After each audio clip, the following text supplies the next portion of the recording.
Good evening, everybody. First of all, I must say thank you very much for coming early this week, facilitating my swift getaway to Manchester. I have to go straight after the share, so many thanks for that. For the Furushalema of Yosef ben Malka and Jonathan Yitzhak ben Chana, Rafael Mordechai ben Sarah, Eliyahu Eliezer ben Chana, and Adina bat Chana, and Avram Yehuda ben Devorah. Should I have a Furushalema, and also all the Cholim of Klal Yisrael. Before I go on to the parasha, which is Parashat Toldot, quite often I mention little snippets of Pirkei Avot, which I learned with my family and guests over Shabbat.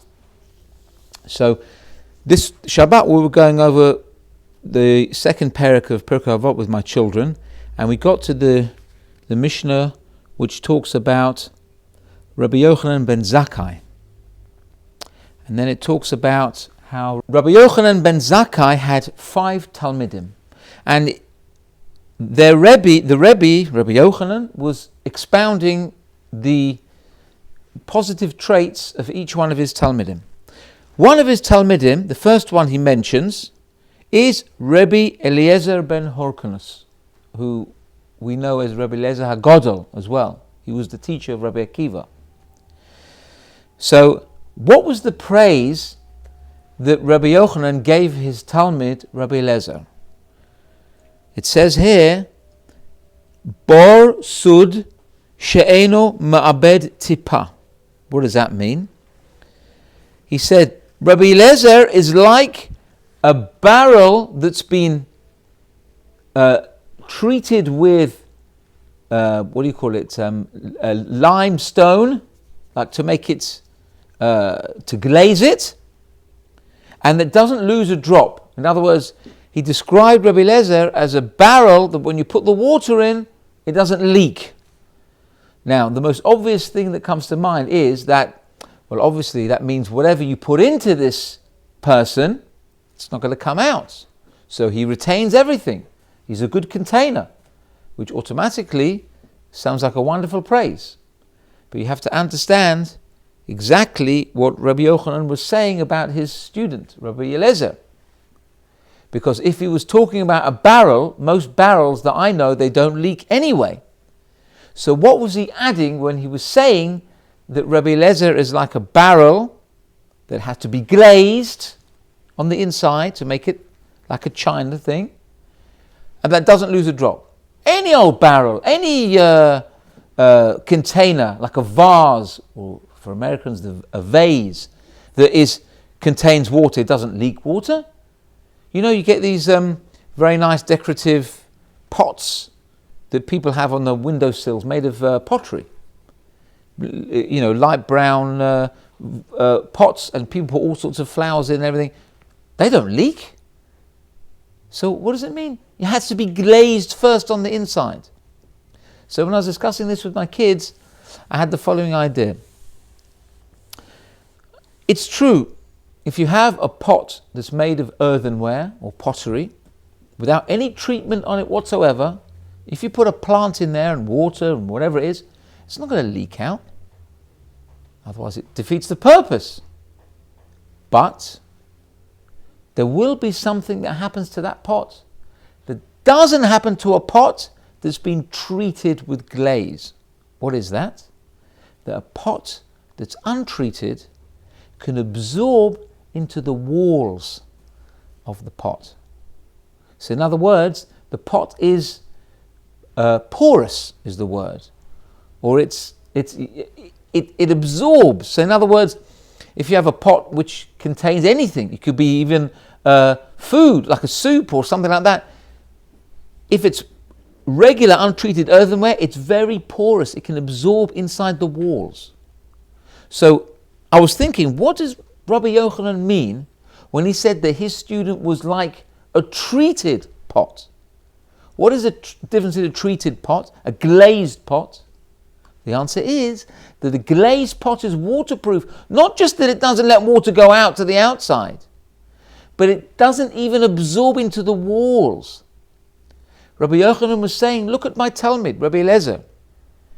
He's such an amazing Talmud Chacham that whatever I put into him, whatever Torah I give to him, not only doesn't go out, it doesn't forget it like in one ear and out the other. It doesn't even get absorbed into the walls. What's the walls of a person's memory? It's like his subconscious. Because a person can go to a shir and hear a beautiful shmooze, beautiful darush, wonderful divrei Torah, and he'll be very inspired, and a few weeks later, he'll remember a little bit of it, and he'll say, I heard somewhere, I can't remember where, which rabbi said this, and it's possibly he might have said this, and I can't remember who told me, and I don't even remember that. So that's no good. I'm just as guilty as anybody else. I very often forget things. But what Rabbi Yochanan was saying about his Talmud was that not only does he not, if I teach him something, it doesn't come out, but it doesn't even go into his subconscious. It is there like random access memory, RAM. On a computer you have RAM. It means that the memory can be accessed immediately. So you can speak to Rabbi Eliezer and you can say to him, you remember that shir we learned 10 years ago? Of course I do. What was the machloket? Yes, I'll tell you. Abai said this, Rava said this, and he'll tell you the whole thing. Or he'll tell you the whole sugya as if he's got the book right in front of him. That was the greatness of Rabbi Eliezer. Not only, it's good for stuff to go in, but is it going to get absorbed into the walls as well? Is it going to become balua, stuck? And now you can't get it out. It's going to be very difficult to get it out from your subconscious. Or is it something that's instantly retainable and that you can straight away recall it? And I think that's the pshat behind that Mishnah. Okay, I just thought I'd share that with you. Now on to the parasha, which is Parashat Toldot. Let's start with the first pasuk. Ve'ele Toldot Yitzchak ben Avraham. Avraham holid et Yitzchak. These are the generations of Isaac, the son of Avraham. Avraham gave birth to Isaac. And then the psukim carry on and they talk about Yitzchak was 40 years old when he married Rivka, etc. And it goes all on about Yitzchak. There's something here that doesn't make sense. Let's look at the first three words. Ve'ele Toldot Yitzchak. These are the generations of Isaac. Who were the generations of Isaac? Yaakov and Esau. Those are the generations of... He didn't have any more children. Those are the generations. So, if you give a subject and you say, this is what I'm going to talk about, you're going to talk about the subject, no? Why is the Torah talking about Yitzchak was the son of Avraham, Avraham gave birth to Yitzchak, and Yitzchak was 40. Okay, I know about Yitzchak. I've had the previous parasha. We're now moving on to the next generation. We're talking about Yaakov and Esau. So talk about them. Why do you have to talk about something else? You give a subject and then say, hang on a minute. It sounds like me. I very often say something and go on to something else completely. But the Torah is not like that. The Torah is perfect. So why does the Torah go off on some tangent? There's an answer for this given by Rav Schwab. And it's really very, very true. It's an insight into the makeup of a person.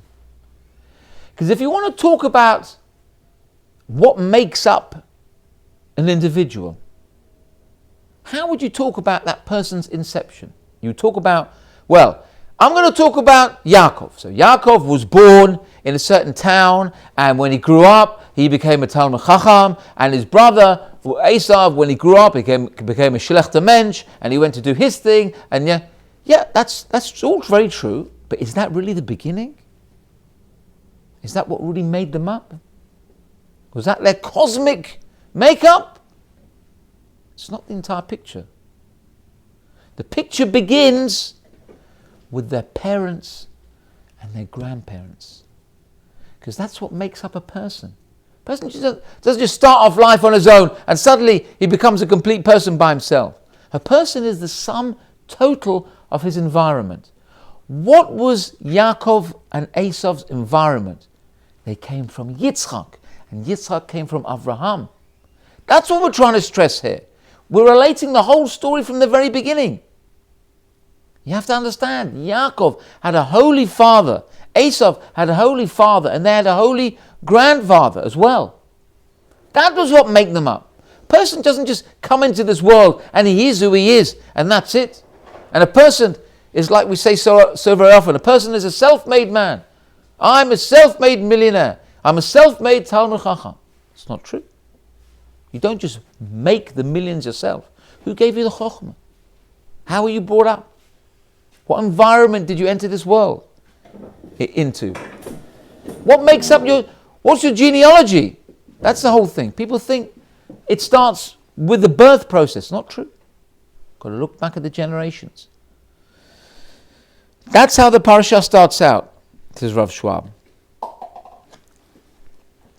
I was going to tell you a story now, but I'm going to leave that story to the end because it's you have to wait to the end of the shir to hear the story. It's a true story. So hang on there. Hang in there. Carrying on in the parasha, the most famous thing about this parasha is the meeting of Yaakov and Esau at the funeral of their grandfather Avraham Avinu.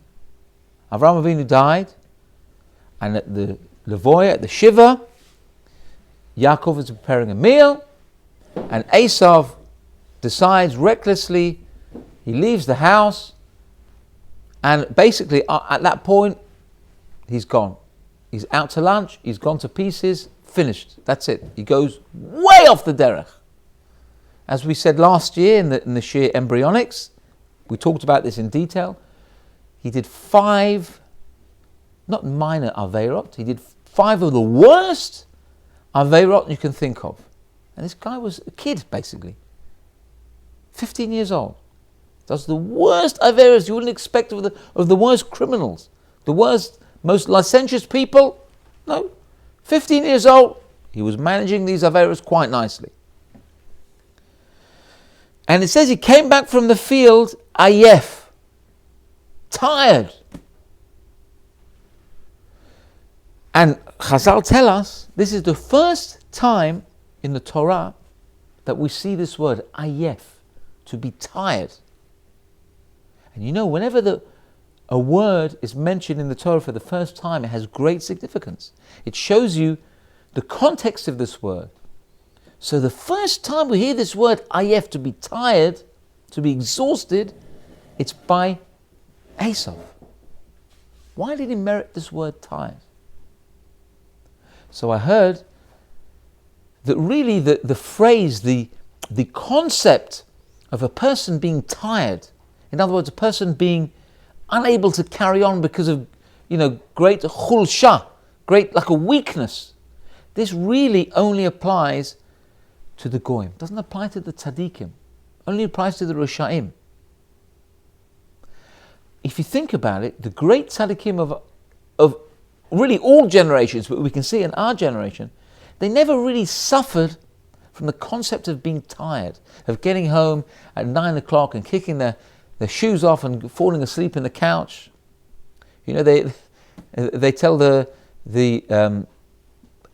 amusing story of groups of people who, after Rav Elioshev died, a big group of people who had baby boys, they named their children Yosef Shalom.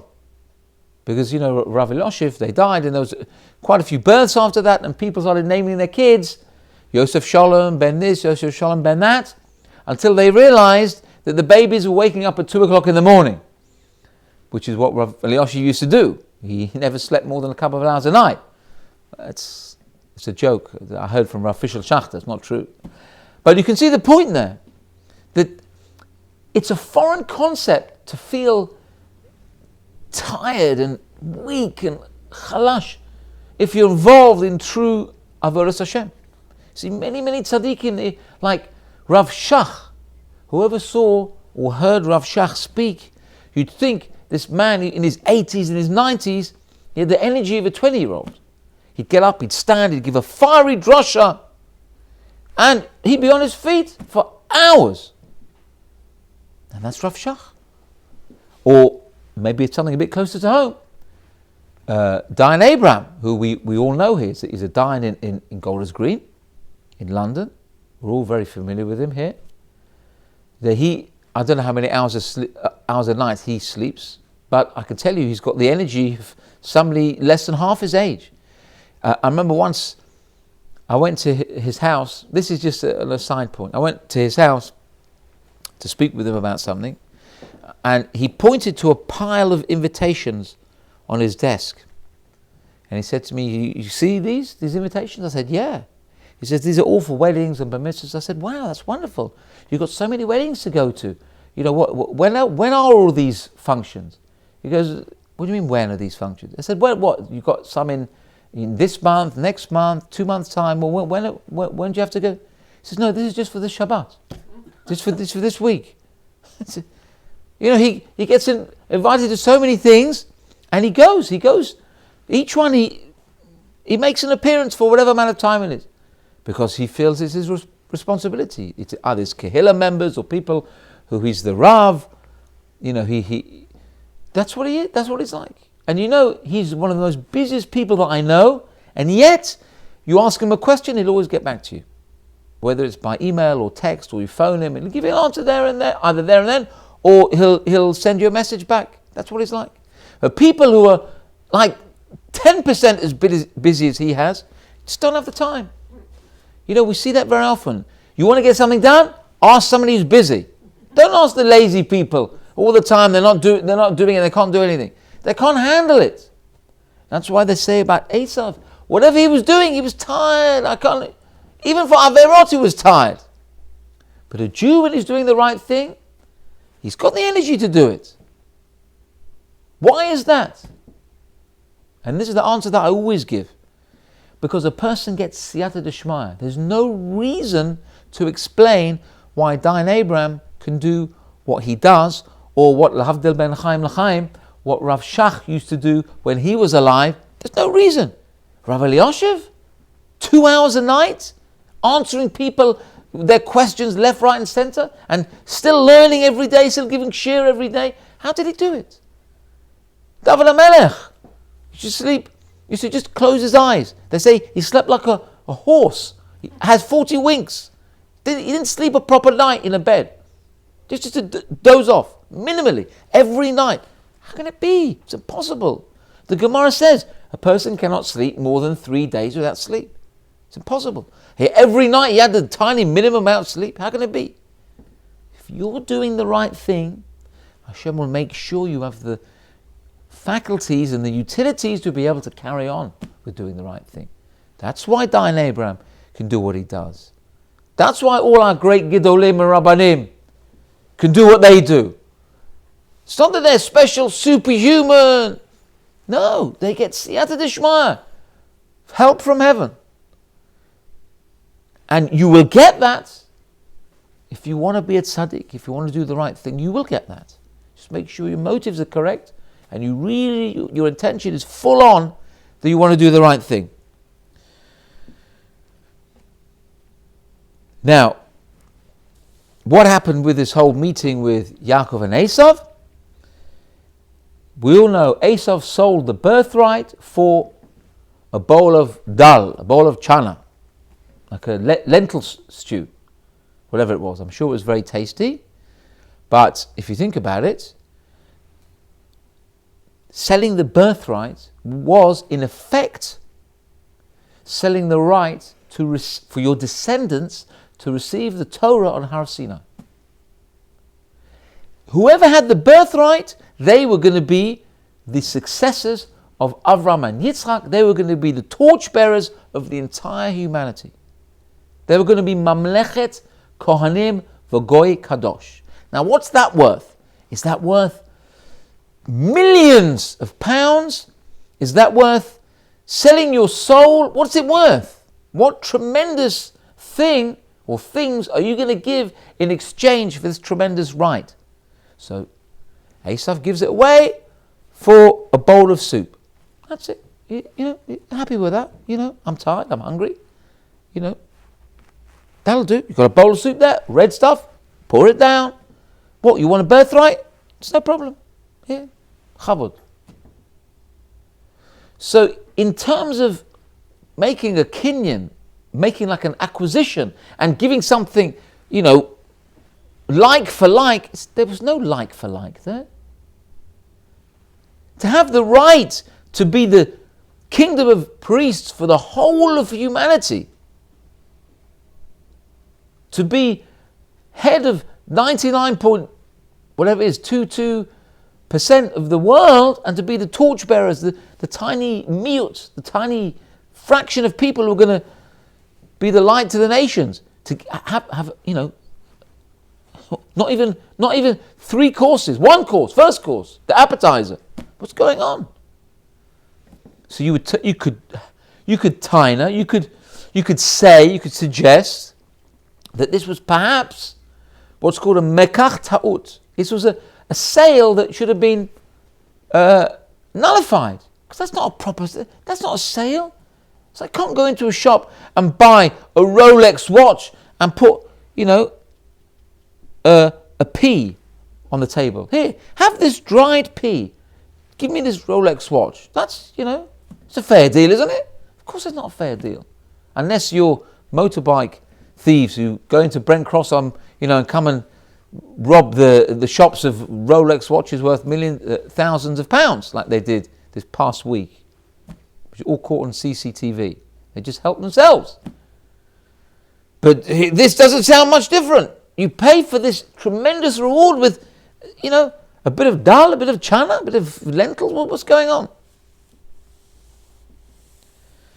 There's a story told. Apparently this is a true story.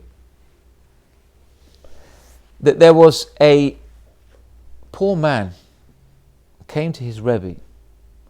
And this poor man was really, mamash, he had nothing. And he was crying to his Rebbe. He said, Rebbe, what am I going to do? I need parnasah. I've got no capital. I've got a few rubles in my pocket. And that's all I've got. How am I going to sustain my family with this? And more than that, I have a daughter I have to marry off. How am I ever going to marry off my daughter? I've got like grushim, got like nothing in my pockets. His Rebbe told him, his Rebbe was a great Rebbe, he had great insight. He said to this poor man, he said, you know what? You need to get into a business deal. Go out there in the world and find a business deal. Take the first business deal that you see and invest in that business. And Hashem will help you. So the poor fellow was, he listened to his Rebbe. So he took the few coins, pithy coins he had in his pocket, and he went out. Where did he go? He found himself, he met a group of businessmen. And of course, all these businessmen were discussing the different business deals they were going to embark in. This one was going to invest in this and that and go to the fair in Leipzig or whatever it was and buy this stock and this commodity and sell for huge profit. And this poor man, and he obviously looks like a poor man, he wanders into this group of businessmen, all dressed in their nice, affluent clothing. And he comes and says, can I join in the conversation? So I would also like to invest something. You have any suggestions for me? Of course, the people all look at each other and think, well, who is this guy? This guy coming up in rags? What has he got to invest in? So what do? So one of them decides that he's going to have a little fun with this poor man. One of these rich businessmen, he says, you know what? I'm going to teach him a lesson. He says to this fellow, says, I'm going to give you a business deal. I'm going to sell you my entire olam haba, and I'm going to give it to you for 1 ruble. And I know you're a poor man, but you can afford 1 ruble, can't you? So the poor man, he remembers, look, my Rebbe told me, whatever business deal that I'm offered, I've got to take it. So he said, okay, I will buy your olam haba for 1 ruble. The poor man takes out and this 1 ruble for him was like, that's basically all he had in his pocket. Takes it, he gives it to the man, and they write a document, I have witnesses, everything. The poor man has acquired this rich businessman's olam haba for the princely sum of 1 ruble. It's all signed and sealed. And the fellow goes away. Both rich man and poor man part ways, and that's it. Poor man is clasping this document. He thinks, yep, I've done what my Rebbe said. Now, what happens? The rich man goes home to his lovely, beautiful house, and he says hello to his wife, and his wife said to him, "Nu, what have you been doing? You've been, this and that, whatever." He says, we had a little fun today. I sold my share in the world to come for 1 ruble to this poor man who came to me. So his wife suddenly blanched, and she gets red. She's furious. She says, "What? You sold your share in the world to come to a stranger for 1 ruble?" He said, "You're crazy." He said, "I don't know why I'm married to you." And she wanted to divorce him. And this fellow said, "What are you talking about? We're just having a bit of fun." He said, "No, you go back to that fellow, you buy back, get him to rip up that contract, and you give him that ruble back. Just don't, whatever you did, otherwise I'm walking out on you, I'm leaving you." And now this fellow thinks, "Oy vey, what have I done? I thought I was having a practical joke with this poor man. Now my wife wants to leave." So what does he do? He runs, tries to find this fellow, and he finds the poor man.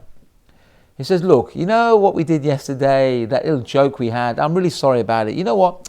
I'm going to refund your money. I feel bad, I know you, 1 ruble, I'm sure I know how much it means to you. Here, you know what? Take it back. Just give me the thing, we'll rip the thing and we'll call it quits, all right?" The fellow says, "What are you talking about? I've got a contract here. You signed it, we had witnesses." The fellow says, "I see, I know what you mean. Okay, all right, so 1 ruble is not enough. Okay, let's try 5 rubles, okay? I'm quintupling the amount of money that I paid for this. Let's call it quits, yeah? You see, now you've made a profit, yeah?" He says, "No, I'm sorry, I made a business deal and that's it." 5 ruble not enough? 20 ruble, 100 ruble. And he keeps going up and up. And he says, "No, you don't understand. I'm not giving this back. It's mine and that's it." Now this businessman, he's in real shtuk. Now his wife's going to throw him out. Whatever money he's throwing at this fellow, he's not going to do anything. So what do? They go back to the Rebbe. The rich man goes with the poor man to the poor man's Rebbe. And they so the Rebbe says, "Look, this was a proper deal. This, my Talmid, my student here, he's a poor man. He made an honest deal. He's got a document to prove it." He says, "Yeah." But then he says to the rich man, he says, I'll tell you what. If you give him the entire amount to bankroll his daughter's wedding, then maybe I'll have a word in his ear and see if he's willing to sell back this contract of your olam haba." So the fellow says, "Look, my wife's going to throw me out. I've got to buy it back." He says, "All right, okay, fine." So of course the Rebbe goes to the poor man and he says, I got you the funds for the wedding now. You want? Let's just fight. It's done.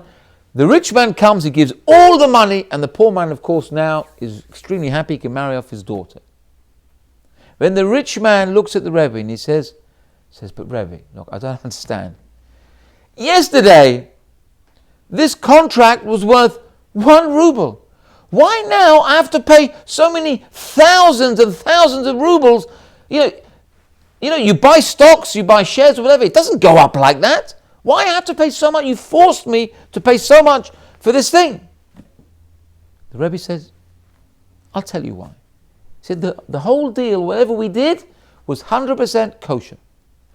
When you sold your share in the world to come to this poor man, he said, for you, that's what it was worth. It was worth 1 ruble. You were in a jocular mood. You were having a laugh.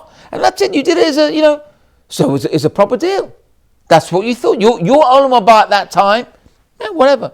Then when you got home and your wife wanted to leave you and divorce you, and now you were going to be, without your wife, then suddenly this paper, which had your olam haba, became extremely valuable because it didn't just mean your share in the world to come. It meant your life with your wife and your family. That for you became very important. That is worth paying thousands and thousands of rubles for. because that is what you consider important. Your family life, therefore that's why the deal was 100% kosher. And this is what is the reason behind the sale of the birthright was a valid sale even though it was just for one bowl of soup. Because Esav, as far as he was concerned, get a bowl of soup for this birthright, that was a good deal for him. That was brilliant. You know, it's like I've got a matchstick in my pocket. I was going to throw the matchstick away. And like, you know what, instead of throwing it away, I'll just give it to somebody who needs it. What can you do with a matchstick? I don't really care. I'm going to get a bowl of soup out of it. Brilliant. From nothing, I get a bowl of soup. And I'm very hungry. Good, brilliant. Only afterwards he realized what he gave away. That's when he started shouting and screaming and saying, no, he stole a birthright from me. Yaakov is a thief and da-da-da-da-da. Now suddenly it becomes important to you. So every stage, you see that it was a proper sale. And that the importance of the thing that's for sale is only what you attest to it. You see also that it says in the Pasuk, Vayivez Esav et habachora. Esav scorned the birthright. Now there's a difference here. There's something is added here. Because if Esav considered the birthright as useless, why did he have to scorn it? It's like the matchstick analogy. You put a matchstick on the table, give you the matchstick, I get the bowl of soup, fine, brilliant.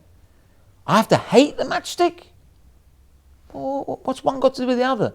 I just consider it worthless, so what? I have to hate. How come he hated the birthright? There was something active there, proactive.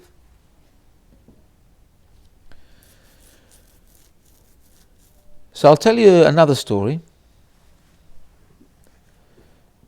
And this story actually happened to me. This is a personal story.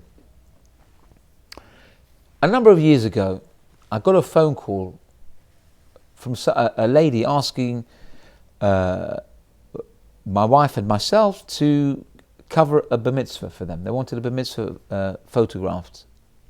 So she inquired, how much is it, whatever, are you free on the day? I said, yes, we're free on the day, etc. And she said, thank you very much. And that was it. She put the phone down, and that was it.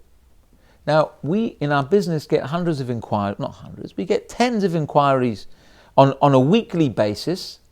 And inquiries are treated like inquiries. People ask how much, that's fair enough, you give them the price, and that's it. So, we didn't hear anything more from her. So, we carried on with our business, whatever. In the other inquiry, people call, they ask the price, and some people book, some people don't book. So a number of weeks later, I get a call from the same lady.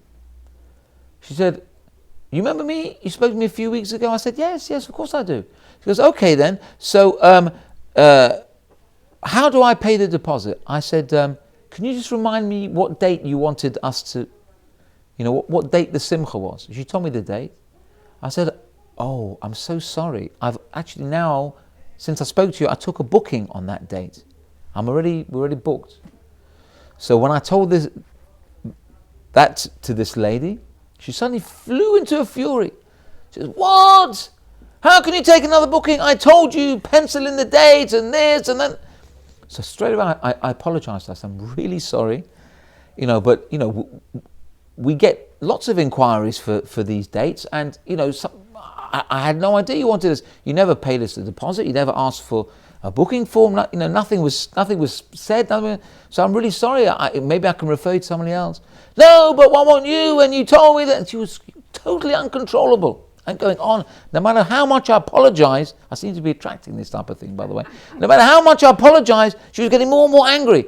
And as she was berating me more and more, suddenly she said to me, well, you're probably no good anyway. She slammed the phone down. I was holding the other end of the phone. I was like, what? Okay, fair enough. So what's the point of this story? Then she got so involved, and I want you to do it, and you told me that. In the end, it sounded like, in a way, it's very flattering. Somebody wants you to do something. And, it's nice to be wanted. That's why, I wasn't cross. I mean, I felt bad for her. But, but okay, it's she appreciated our work and she wanted us to do it. But then suddenly she came out with this thing, you're probably useless. What did she mean by this? I'll tell you what I think she meant by this. And it's got to do with this point about Esau scorning the birthright. So Esau, ultimately, he knew he made a bad deal. We said that once he sold it and then he realized what he lost, he was very angry. So what did he do? Instead of saying, oy vey, what did I lose? It was terrible. The easiest thing for him to do was to say, that thing that I sold for a bowl of soup? That's nothing. It's a garnished. He scorned the Bechorah. He said, that, I would step over that. I would do it. I would sell it again. His attitude was, if I put it down, the thing that I made a mistake for, if I put it down, then it makes it easier to deal with. Like this lady. You can't do what I tell you to do. You're probably rubbish anyway. You're no good. Now, in her mind, she's justified.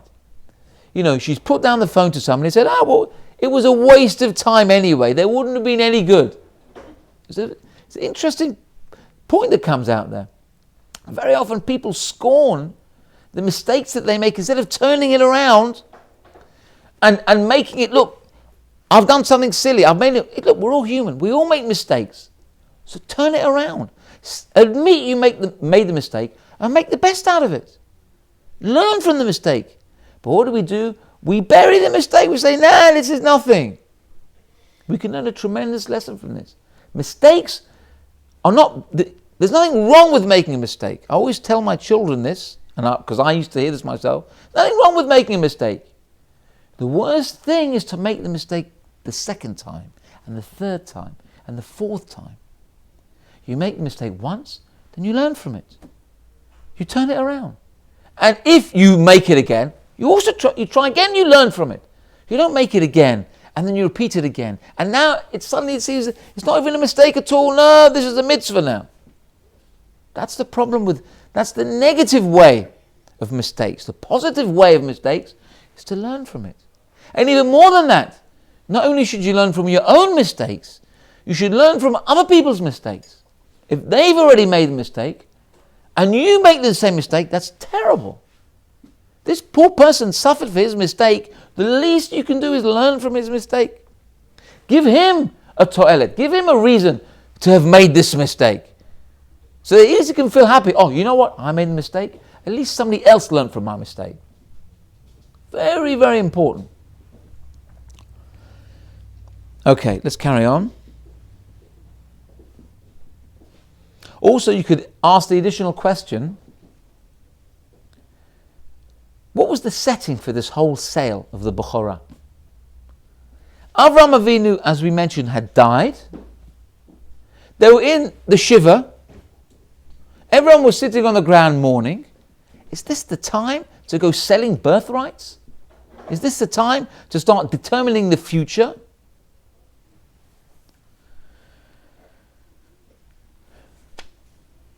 The answer is that this particular point in time was very much the make or break for the future of Klal Yisrael. Because you had Avraham Avinu who died.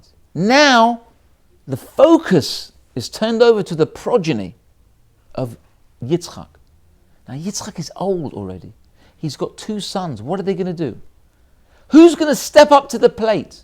Who's going to take the bull by the horns? How are you going to react to this? You've lost your grandfather. Now you've just been promoted.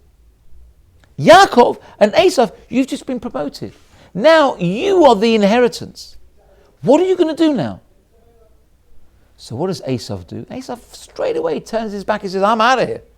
He goes away, he does whatever Averis he does, and that's his answer to it. He rebels completely.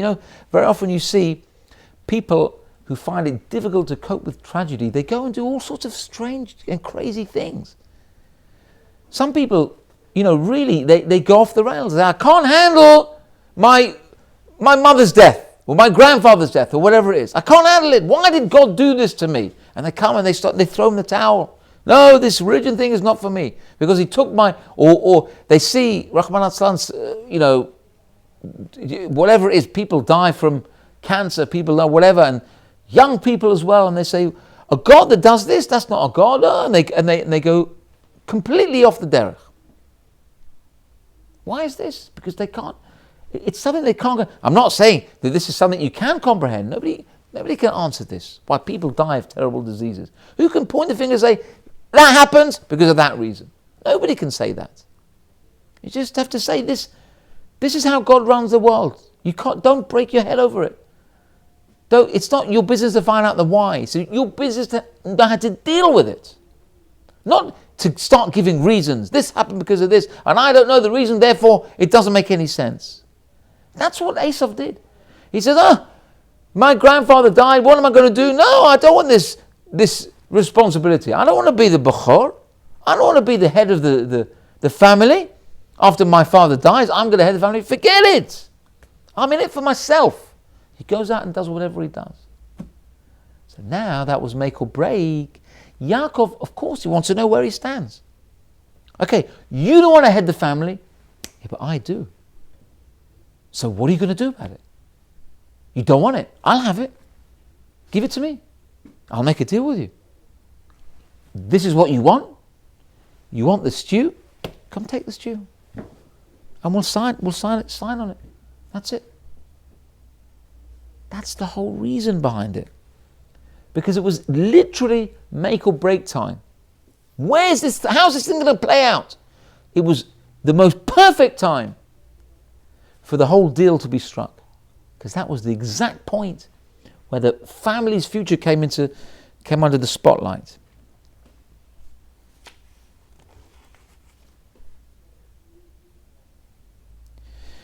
And I've got an insight now, which is my own insight. Again, I'm going to preface this by saying I could be wrong. I'm going to say it anyway, just in case it might have a shred of truth in it. We say about Esau that he said, when will my father die so that I can kill my brother? Esau had great respect for his father Yitzchak. But he also said, I can't wait till my father dies, because when he's out of the picture, then I can go and kill my brother Yaakov and have done with the whole job. Why did he say that? Terrible thing to say. I think this has got to do with what we just said about the deal being struck at that very point. It was the decision-making time. Because in my humble opinion, I think Esau felt a sense of shame that to do anything to his brother Yaakov when his father was still alive. He almost prayed for his father to die, then he can do what he wants. Why? Because when my father's there, now that makes me feel guilty. If I do anything to my brother, I'll feel guilty. So what do? I push the source of guilt away, and now I can do what I want. That's typical of the Yetzer Hara.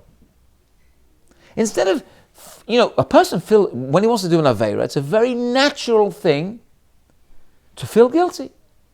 There's two ways of dealing with guilt. One way of dealing with guilt is to say, oy vey, what am I doing? Or what have I done? I feel terribly guilty. I'm not going to do it again. You do teshuvah. The guilt spurs you on into doing the right thing. So guilt, from that point of view, it's a very positive thing. The other reaction to guilt is to take the source of guilt, bury it in the sand as far as you can bury it, have done with it. Now I don't feel guilty anymore, I can do what I want. Now that my father Yitzchak's out of the way, I'll do what I want. My grandfather Avram has already died. Now I can run in the field and do all the Aveirot under the sun, fine, whatever. But I can't kill my brother because it will devastate my dad. So let's get him out of the way. Then I can do what I want. I can rule the world. Perhaps that's what Esau was thinking. Praying for his father's death doesn't make any sense. They say he had such kibbud av for his father, that whenever he served his father, he put on his Shabbat begadim. And he served his father like that. So how could he ever say such a thing? So I really believe the answer is, he wanted to remove the source of guilt. Once that's out of the way, then he can do what he wants. This is a terrible, terrible thing. Guilt is a tremendous teacher. It's not a curse. People who suffer guilt is because they're suffering because they're not dealing with it. Curse is something that's meant to wake you up, say, hello, you're doing an avera. Come on, get with it. Deal with it.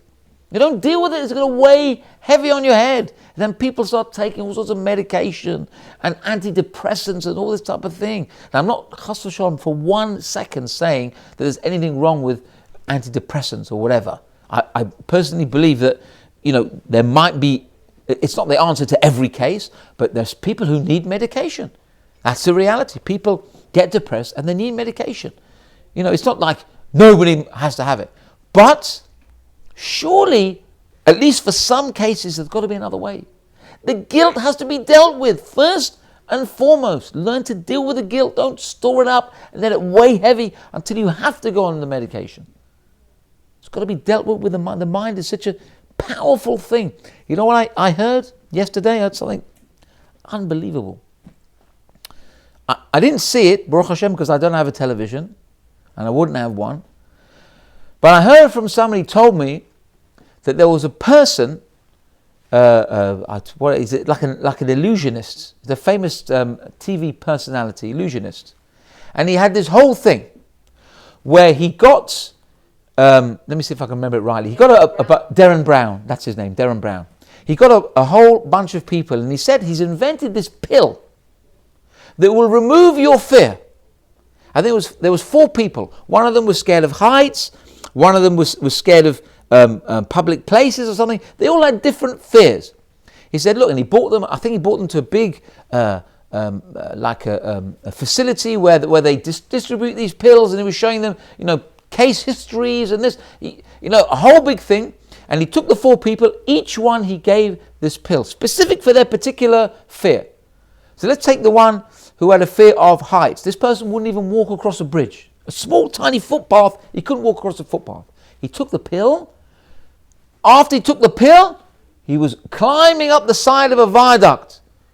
No problem up the top, and there's a huge drop. No problem. You see how much the pill has helped me? And then the other one, fear of public appearance and fear of this and that, whatever. All of them, all 4 of them were cured of their thing. Miraculous. Then what did this fellow do? He said, I'd like to tell you what this pill contains. It contains absolutely nothing. It's a placebo. You're completely fooled. The whole thing was an illusion. The whole thing, the facility where they manufactured the pills was fake. All the testimonials were fake. You took a sugar-coated pill. What do those people feel now? Oh, I've been duped. It's the power of the mind. The mind is telling you something. See, a person's mind can be his own worst enemy. That's what we're proving here. A person can put himself into the ground just by the power of the mind. Sometimes you have to have these television personalities to come and show you this type of thing. It's incredible. A person, the power of suggestion is unbelievable. And that's what Esav did. He suggested in his mind that I did the right thing, I wasted my life. At least, I got a great bowl of soup out of it. I came out tops. I got the better deal. My brother was a thief. I'll kill him for that. But at least I came out tops. It's Meshuggah. Right, we're just going to finish off now. I'm getting to that story. Make sure I've done everything. Okay. Okay. Yes, one thing before we get to the story. We mentioned about Rabban Shimon ben Gamliel, who talked about Esav. Rabban Shimon ben Gamliel was the Tana in the times of the Mishnah, the great rabbi who we see mentioned all over the Mishnah. And he said, my Kibud Av, my honor of my father is nothing compared to Esav. Esav used to put on his Shabbos clothes and come and present himself towards his father, always dressed his best, put on his best threads. And me, when I come to serve my father, said Rab Shimon, I come in from the field, whatever I'm wearing, I'll serve him like that. I haven't got even 1% of what he had. So the amount of times I've heard this thing, one question never occurred to me. You could turn around to Rabbi Shimon and say, okay, that's wonderful that Esav did what he did. He put on here. So if you don't feel you have enough kibbud av v'eim, so put on the Shabbos clothes and serve your father. It's fair. Job done.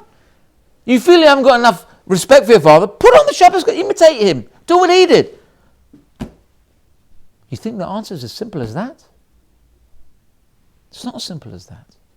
Rabban Shimon ben Gamliel was saying something is beyond whether you put on your clothes or don't put on your clothes. Don't put on the proper clothes. He was saying it's not just a case of imitating.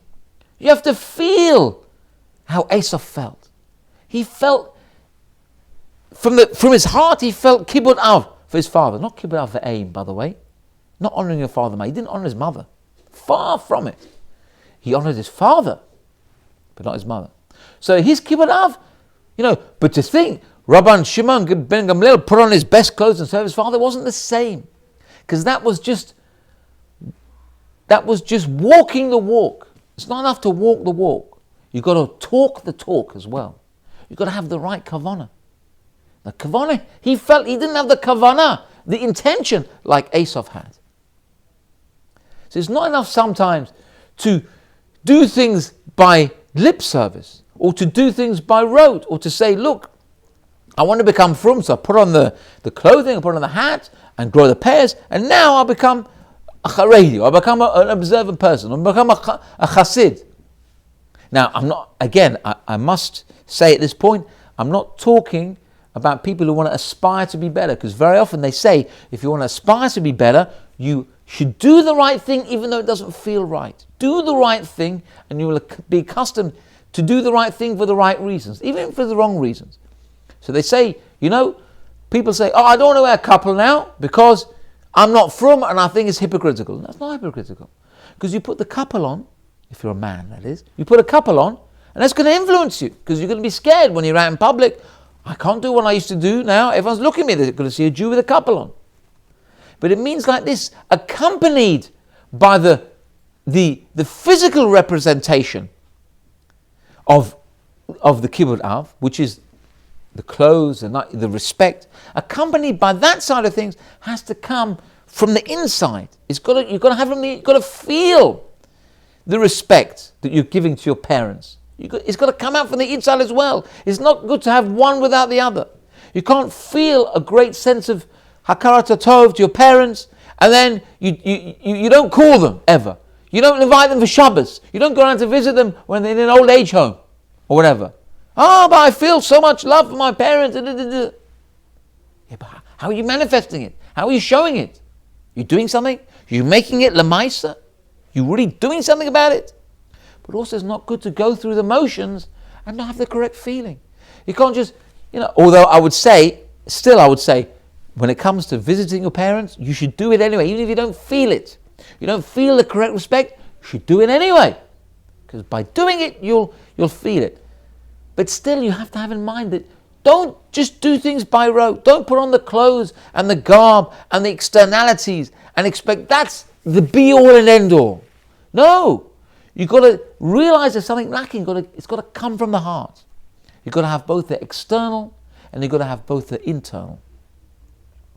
Okay? Now we're going to get to the story. This is a true story. It was told to me this Shabbat by one of my guests, as this week's parasha talks about the difficulty that our avot had when they were trying to conceive. You had Sarah, she had to wait till she was 90 years old. So many years upon years upon years of prayer from our avot and our imaot for children. Yitzchak prayed so many years. Rivka, Sarah, Rachel, Rachel. Leah had 6 children. Rachel was chalashing for children. She was desperate for children. So what is all this? And yet, on the flip side, you have Lot and his 2 daughters go into a cave, 2 of them, one night, boom, boom, 2 children. How's that work out? One night, finished. Forget about the years and years, not even months not even 1 year, not even one night, done, job done. What's going on? So much prayer on one side and then Hashem Ishmael. So here's the story. So I had a fellow come to my Shabbos table, and he told me that before he was on the path to be observant, he was like a traditional Jew. He was becoming from. He was on the ladder, and he went on a business trip to Israel with a colleague of his who's also Jewish and who wasn't observant. So when he went on this business trip to Israel, he said to his fellow, look, before I do anything, I would like to go to the Kotel, to the Western Wall, because when I come to Israel, I always make a point to go to the Western Wall and to pray there. So you know what, I won't be with you for the first few hours of the day, whatever. He said, I said, well, you go to the Western Wall to pray? Is it a place to pray to God? He said, yeah. He said, can I come with you? He said to my friend. He said, of course you can come with you. I didn't think you'd like to come. Now, why was my friend wanting to go to the Kotel? He himself had been childless for many years. His wife and himself had been trying for children, and whatever, it wasn't the right time for them. So his idea was to go to the Kotel to offer up a prayer to Hashem to have children. So he said to his friend, look, if you want to come with me, come with me. I'm actually going there for a reason. So, and his friend who wasn't religious, he said, well, I would also like to go and pray there. I also have a reason. He said, well, why are you going? He said, I'm going to I would like to pray because my wife and myself don't have children, and I'd like to pray for children. He says, what? He said, that's why I'm going there. He said, well, for sure you have to come with me. So the both of them went and had the same thing they were praying for. Now, when my friend went with his irreligious business colleague to the Kotel, my friend thought to himself, oi, you know what? I didn't even know what prayer to say. In fact, in his words, he said to me, I didn't know what bracha to say. Of course, we don't say a bracha, we say a prayer. He said, I didn't know what prayer to say. So what did he do? So he looked around to see if there's anybody he can ask, like an observant person. He sees a fellow with a couple there. He looked fairly religious. He stopped him and goes, excuse me, I wonder if you could help me. He said, yes, of course I can. He said, I'm coming here to pray for a certain thing. Actually, it's a bit sensitive. I'd like to pray for children. So do you know which prayer I can pray at the Kotel to pray for children? This fellow, he looks really surprised. He goes, it's funny you say that, because that's why I'm coming here. He said, I'm a religious person, and I learned in yeshiva, and I went to my rabbi, and I asked him, I said, look, we haven't had children for a while, and I come here to pray for children. My rabbi gave me, and he pulls out from his pocket, he gave me this particular prayer to pray. So my friend says, oh, this can't be chance. So again, the three of them go, my friend, his irreligious colleague, and this fellow they met at the Kotel, whose name was Yoni, and the three of them went to the Kotel. They all three of them put their hands on the Western Wall, and they all read from this little paper, this prayer that they got from Yoni's rabbi, and that was it. And my friend decided to keep in contact with this fellow Yoni, and of course his business colleague, he saw him on a regular basis. And I think it was within a year, all of their wives had children. And my friend now, Blian Lara, has 3 children. This wasn't that wasn't tens and tens of years ago. It was a few years ago. He's had 3 children already. And this fellow Yoni had a child, and they kept in contact with each other. Now, how does that work? Who knows the reason why Hashem brought them all together? But I tell you something, that's what he did. That's what Hashem did. That can't be chance. It can't be chance. They say Hashem is mezaveg zivugim. Hashem makes shidduchim. He makes connections. Not just this man for this woman or whatever. He makes this person for this situation. This fellow has to meet this other fellow near the Western Wall. They've got the same thing. They're going for the same reason. That's Hashem mezaveg zivugim. And you can see the power of prayer and the power of going with the right intention. My friend was single-minded. I have to go to the Western Wall. I have to pray. come what may. The business comes later. He made that his primary importance, you see. How beautiful it is. Yiratzon. All of us should be single-minded about our Avodat Hashem, and in that way we will be shaykh, we will be blessed with the siyata d'shmaya, the help from heaven that we all so richly deserve, and which Hashem wants to give to all of us. And all of us have the siyata d'shmaya to sit with Mashiach in the Geula Shlema in our times.